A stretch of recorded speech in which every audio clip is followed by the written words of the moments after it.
Magandang umaga mga batang mag-aaral ng Grade 5 ng Lumboy Elementary School na nakikinig at nanonood ngayong umaga. Nakatutok pa rin ba kayo dito sa Plum Radio 92.0 FM at sa sabayang napapanood sa ating Facebook Live? Ang programang ito ay para sa ikalimang baitang na naglalayang mapaunlad ang kakayahan sa edukasyong pagpapakatao. Bagamat mahirap ang ating kinakaharap sa sitwasyon at mga bagong pagsubok na ito, ay sama-sama pa rin at tulong-tulong tayong lahat upang isulong ang edukalidad para sa mga mag-aaral. Ako ay nagagalak at nasasabik sa umagang ito na makiharap sa inyo upang magturo ng isang makabuluhang leksyon sa kawilihan sa positibong saloobin. Halina at simulan na natin ang ating pag-aaral. Ako si Ginang Palerma Biernes na makakasama sa pagtuklas ng mga bagong kaalaman sa umagang ito. Handa na ba kayong lahat mga bata? Kung gayon, atin nang buksan ang ating mga tenga, mata at isipan sa pakikinig sa ating leksyon. Ang maririnig natin, pag narinig natin ang salitang always think positive, ano kaya ang pumapasok sa ating isipan? Kaya ba natin ito? Nung nakaraan ay tinalakay natin ang mabuti at di mabuting maidudulot ng babasahing napakinggan at napanood sa internet, pahayagan, telebisyon at radyo ay maaring magdulot ng mabuti at di mabuting mga impormasyon. Dahil dito, kinakailangan ang masusing paggabay ng mga magulang sa mga anak upang maiwasan malason ang isipan ng mga kabataan hinggil sa mapanirang puri at di makatotohanang impormasyon. So, sa inyong pagbabasa at panunood, ginagabayan ba kayo ng inyong mga magulang? Okay, very good. Sana lahat kayo ay ganoon. So ngayon ay dadako na tayo sa ating panibagong aralin. Maaring buksan ang inyong module sa pahina 1. Ano daw ang dapat nating malaman? Edukasyon. Yes, very good. Edukasyon, mahalaga daw ba ito? Oo, dahil ito ay susi o sandata sa pagkamit ng mga mithiin sa buhay. At ito rin daw ay daan tungo sa matagumpay na hinaharap. Okay, so let's start with page 1. Ito na. Sasubukin. Ayan. So, sa gitna ng bilog, nakikita natin ang pag-aaral. Magbigay ng 5 salita o pariralang nag-uugnay sa salitang nakapaloob sa ibaba. Kanya. Sino ang makakapagbigay? Yes, tagumpay. Kung nag-aral ka, ikaw ay magtatagumpay. Pag nag-aral ka, meron kang kaalaman. Okay? Yes, pag-unlad, sandata o susi sa tagumpay. So lahat ng sinabi ninyo ay tama. Very good. Sabihin bukas ang inyong bukas ay inyong isipin. Isip at diwa kasi kayo ay nakakasagot. Nakabukas. Okay. Letter B. Sumulat ng 5 pangungusap na nagpapahayag ng inyong pananaw sa pag-aaral. Pag nakatapos ka daw sa pag-aaral, ano ang mangyayari? Okay. So, para makapagtapos. Yes, tama. Number 2, magkaroon ng magandang trabaho. Tama rin. Number 3, magkaroon ng magandang kinabukasan. Okay. Number 4, makatulong sa magulang. Yes. Okay. Higit sa lahat, kung may trabaho daw ang mga tao, uunlad ang bansa. Totoo ba? Agree ba kayo doon? Yes, very good. Okay, so next. Page 3, kawilihan at positibong saloobin. Ang kawilihan at positibong saloobin ay hindi nararamdaman. Ito ay kusang natatamo kung ang mismong sa sarili ay matamo na may kasamang positibong pananaw sa buhay. Sa buhay ng isang mag-aaral, ang mga nasabing katangian ay maaaring maipakikita sa iba't ibang paraan. Ang pagkakaroon ng positibong saloobin ay nakatutulong sa pagkatuto at pagkuha ng magandang aral sa buhay, lalo't higit sa pagtamo ng kaalaman ng bawat individual. Ay dumadaan sa mahabang proseso bago makamit ang tagumpay. Yes, kahit anong yan. Okay, bilang isang mag-aaral, sa papaanong paraan mo maipapakita ang iyong kawilihan at positibong saloobin sa pag-aaral o maging sa araw-araw mong pakikibaka sa buhay. Okay, halina't simulan, tuklasin at isabuhay ang araling ito. Okay, balikan. Nakakasunod ba mga bata? Sa panahon ngayon, malaki ang partisipasyon ng makabagong teknolohiya sa larangan ng edukasyon. Sa pagsasanay na ito, lubos mong mauunawaan ang mga bagay na makatutulong sa iyong pag-aaral. Okay, panuto, markahan ng check ang bilang na nagpapakita ng mabuting epekto ng paggamit ng computer sa pag-aaral. At X kung hindi ito nagpapakita ng magandang epekto. Okay, number 1, nakapagsasaliksik para sa takdang aralin. Check or X? Yes, very good. Number 2, nakapaglalaro ng video games at hindi na ginagawa ang mga tungkulin sa tahanan at paaralan. Tama ba o mali, mga bata? Okay, so mali. Siguro hindi nyo ginagawa, kaya sinabi ninyong mali. Ne? Okay, number 3, nakapanunood ng video tungkol sa sinaunang Pilipino. Tama, mali? Check or X? Check na naman. Okay, number 4, nakakakalap ng mga impormasyon na may kinalaman sa unang tao na nakarating sa buwan. Check or X? Check. Number 5, nakakapag-encode ng sanaysay para sa proyekto sa edukasyon sa pagpapakatao. Check or X na naman? Check. Very good. Okay, next. Tuklasin natin kanya. So, ang pakikiisa at pagiging positibo sa gawain ay isang magandang kaugaliang nararapat, pahalagahan at panatilihin ng bawat isa.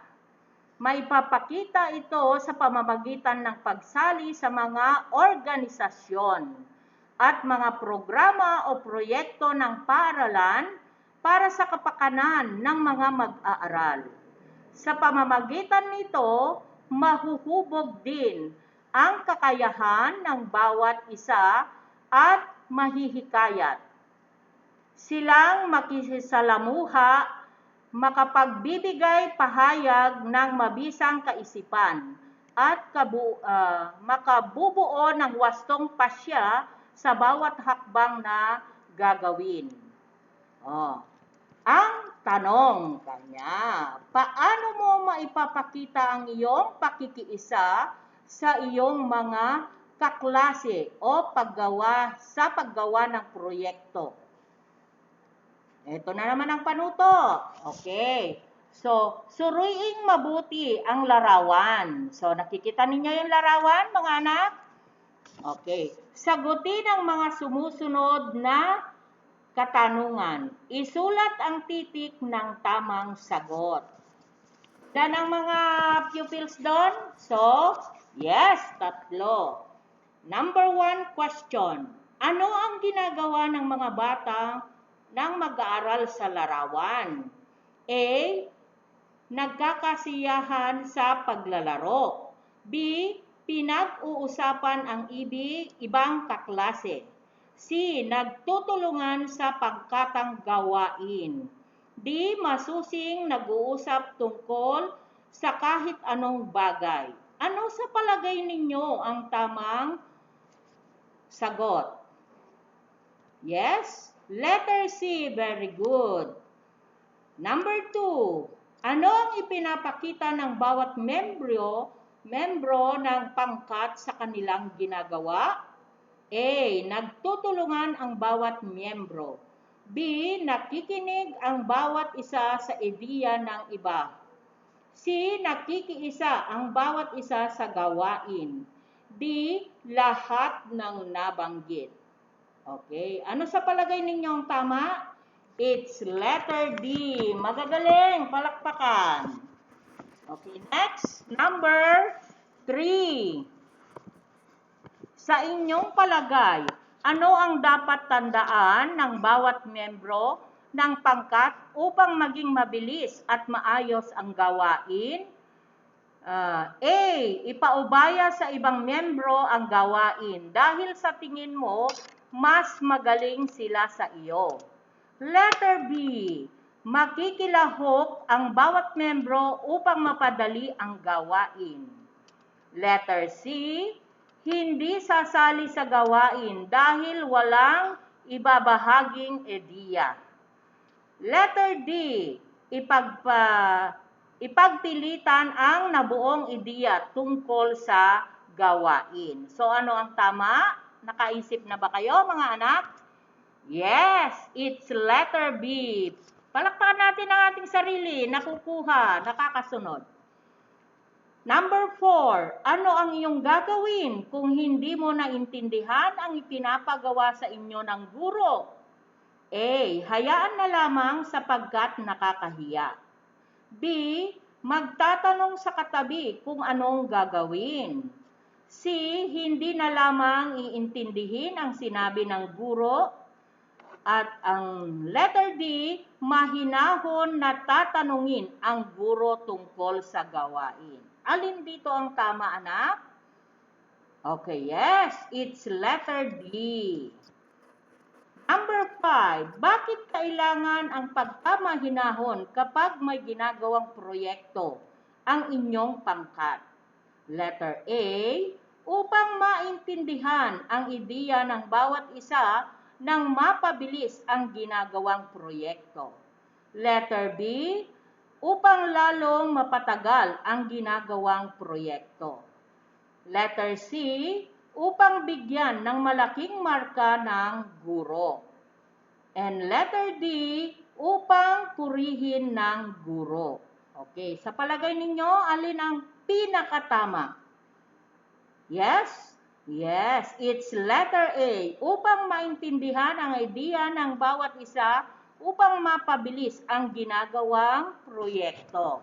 Dadako naman tayo sa letter B. Okay. Mayroon kayong pangkatang gawain sa ESP at ikaw ay napiling leader. Isa sa inyong kaklase na kasali sa inyong grupo ay hindi tumutulong sa gawain. Sa halip ay umupo lang siya sa isang tabi at pinanonood kayo habang nag-e-ensayo.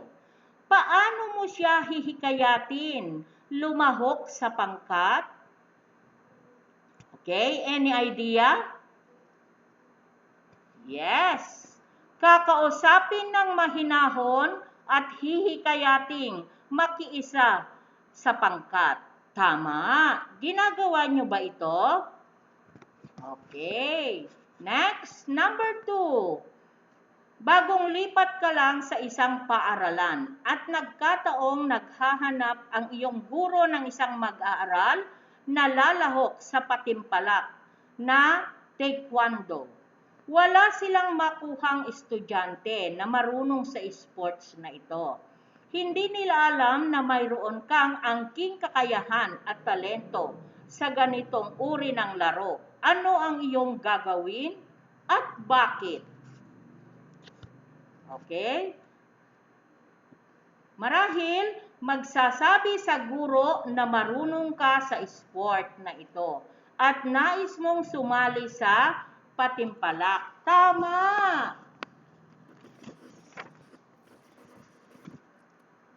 Okay, number 3.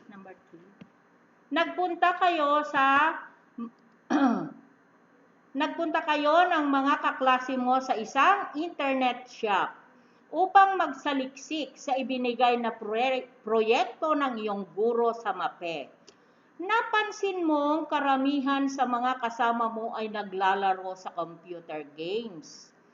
Sa halip na gawin ang pakay sa pagpunta roon, ano ang maimumungkahi mo? Paano mo ito sasabihin sa kanila?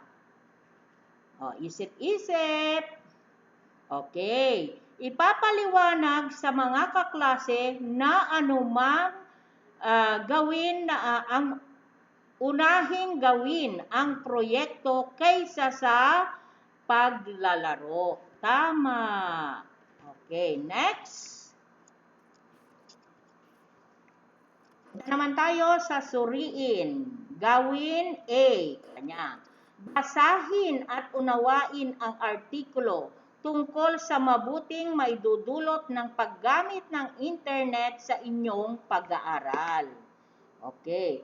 Kahalagahan ng internet sa buhay natin. Ito ay sinulat ni Maria Fe P. Alas. Ang internet ay naging malaking bahagi ng ating buhay. Totoo ba? Okay, nakatulong ito sa mga estudyanteng kagaya natin sa paggawa ng mga gawain natin sa paaralan o sa mga research. Napapalawak ang bokabularya sa mga estudyanteng gumagamit ng internet sa pamamagitan ng napapanood ng YouTube. Ang paggamit ng mga search engine tulad ng Google, pagdating naman sa balita. Ang social media ay mabilis na makasagap ng bagong balita mula sa bansa. Kung dati ang komunikasyon ay sa pamamagitan lamang ng sulat, yes, ngayon ay maaari ng mabilisang pag-uusap sa pamamagitan ng chat, email, Skype, at iba pa. Kumpara noon na pumupunta pa tayo sa mga pampublikong aklatan para lamang makakuha ng mga impormasyon. Ngayon, dahil sa makabagong teknolohiya, napapadali ng internet ang pananaliksik natin mga bagong impormasyon para sa pag-aaral. May mga tao naman na may masamang intensyon sa paggamit ng internet. Yes, okay. Ang social media naman ay nagagamit sa pakikipahalubilo sa lipunan at kapwa sa pamamagitan ng mga elektronikong kasangkapan tulad ng computer, cellphone, tablet at iba pa na pwedeng ibahagi ang iyong mga ginagawa. Mga larawan, musika, mga aktibidad. mga gusto at ayaw, mga video at marami pang iba na pwede mong maisip.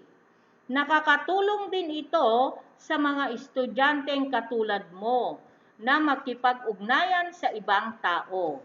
Ang YouTube ay nagagamit nating instrumento sa panonood ng balita, napapanahong isyu at educational videos na maaaring makatulong sa ating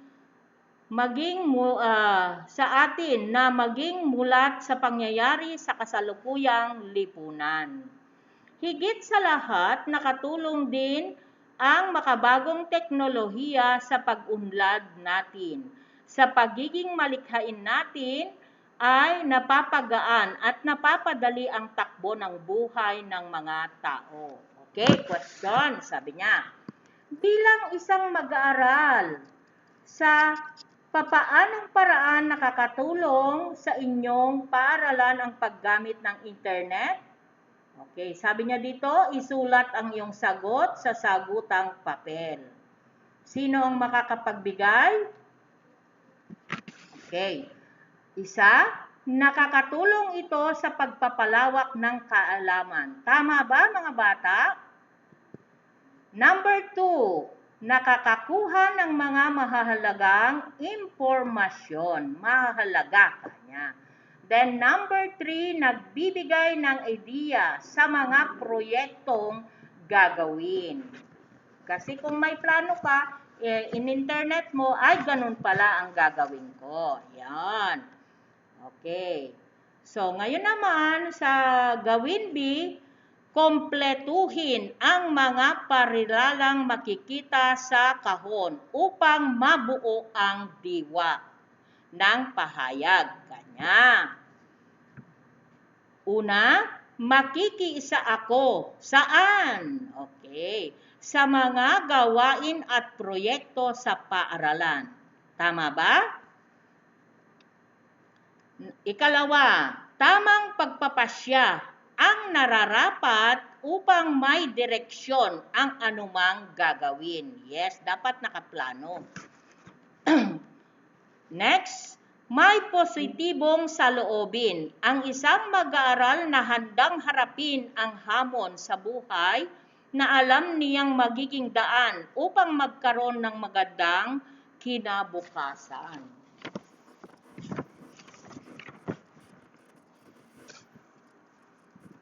Okay, lagay naman natin sa page A, pagyamanin. Kanya. Ayon sa Education 643 ng 2016, ang pagkakaroon ng isang mataas at matibay na edukasyon ay isang saligan upang mabago ang takbo ng ating buhay. Totoo ba? Matibay ang edukasyon kung ito ay pinagsamang katalinuhan at unawang bunga ng formal na pag-aaral tungkol sa iba't ibang asignaturang tinuturo sa atin ng mga guro at ng ating mga magulang. Yes, nauuna ang ating mga magulang. Ito ay kailangan ng ating mga kabataan sapagkat ito ang kanilang magiging sandata kanya sa buhay para sa kanilang kinabukasan. Paano mo mabibigyan katuparan ang iyong pangarap sa buhay? Isulat ang iyong sagot sa iyong kwaderno. Okay. Sino kaya ang may tamang sagot? Magsumikap sa pag-aaral at maging positibo sa lahat ng bagay upang maabot ang mga pangarap sa buhay. O, big check ba? Yes.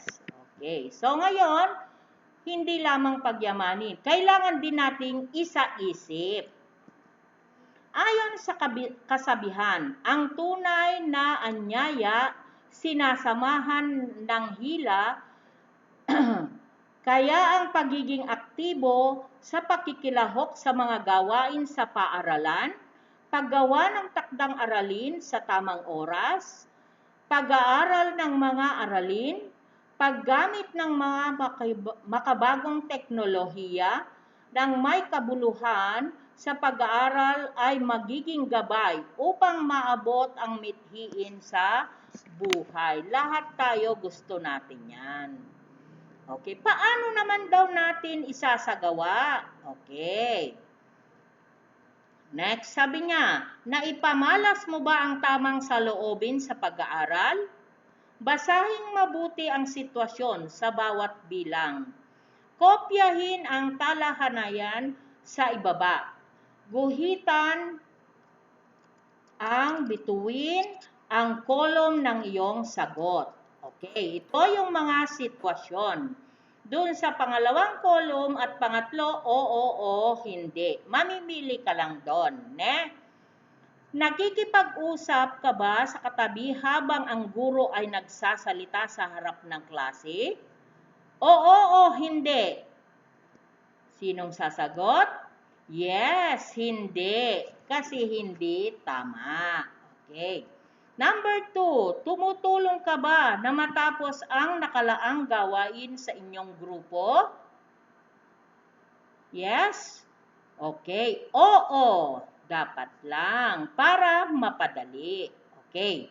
Gumagamit ka ba ng magagalang na salita tuwing ikaw ay nagtatanong sa iyong guro?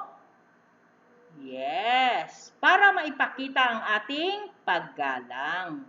Number 4, dapat bang magpakita ng kawilihan sa pag-aaral?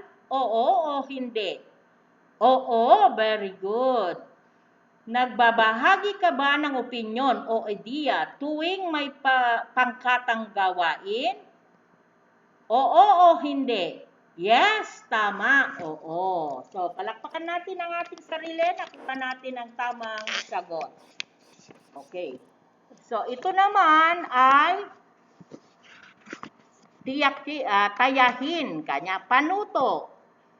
Ipahayag ang iyong pananaw. Tamang pagpapasya at magandang saloobin sa mga sumusunod na sitwasyon o gawain. Isulat ang inyong sagot sa sagutang papel. Okay. So, meron tayong mga sitwasyon dito. Ano lang ang iyong gagawin? Ang inyong sagot ay maaaring magkakaiba ayon sa inyong kakayahan. At ito ay ibabatay sa rubrics. Meron tayong rubrics sa page 11. Okay, number 1, kanya. May ipinapagawang proyekto ang iyong guro sa edukasyon sa pagpapakatao. Paano mo mapapadali ang iyong proyekto? So, ibabase mo yan sa rubrics. Number 2, ano ang nararapat gawin habang naghihintay sa susunod na klase? Okay. Doon na naman tayo sa rubrics. Number 3, malapit na ang pagsusulit. Ano ang nararapat mong gawin upang maipasa ang lahat ng iyong asignatura at makakuha ng kasiyasiyang marka? Yes. Number 4, kabilang ka sa grupong inatasan na gumawa ng proyekto tungkol sa kabutihang na idudulot ng pagtutulungan sa komunidad. Bilang kasapi nito, ano ang iyong gagawin? Rubrics na naman. Number 5, madalas kang nahuhuli sa pagpasok sa klase, lalo na sa unang asignatura, dahil ikaw ang tagapaghatid ng iyong nakababatang kapatid. Paano mo ito malulunasan upang hindi maapektuhan ang iyong pag-aaral, lalo na ang iyong mga marka sa mga apektadong asignatura? Okay, so nakabatay na naman ang pagsagot sa rubrics. Number 6, nagkataon na ikaw na lamang ang naiwan sa inyong bahay. Dahil wala kang pasok at umalis naman ang iyong mga magulang. Paano mo gugugulin ang iyong oras sa pamamalagi mo sa bahay na mag-isa? Okay, so babatay na naman tayo sa rubrics. Number 7, Nagbigay ang guro ng pangkatang gawain sa inyong klase na ang nasabing gawain ay isasagawa at ipapakita sa klase kinabukasan. Isa ka sa mga kasapi sa pangkat na may 5 miyembro. Ikaw ang napiling mag-ulat ng iyong output. Kinabukasan, lumiban ang inyong leader. Paano mo mapamahalaan ang iyong pangkat kahit wala ang iyong leader? Okay. Number 8. Nagkataong nagbigay ang inyong guro sa klase ng pagsusulit. Nakikiusap ang iyong katabi na mangongopya sa iyo ng sagot dahil hindi siya nakapag-aral. So, ano ang dapat mong gawin? Next, number 9. Sa panahon ngayon, kalimitan ng mga kabataang kagaya mo ay kinahiligan na ang mga gadget gaya ng cellphone at panonood sa telebisyon tuwing gabi kaysa mag-aral at magbasa. Paano mo mapapamahalaan ang iyong sarili sa ganitong sitwasyon? And the last one, ipagpalagay na ikaw ay marunong maglaro ng chess at mahusay sa matematika. Pinakiusapan ka ng iyong guro na ibahagi ang iyong angking kakayahan.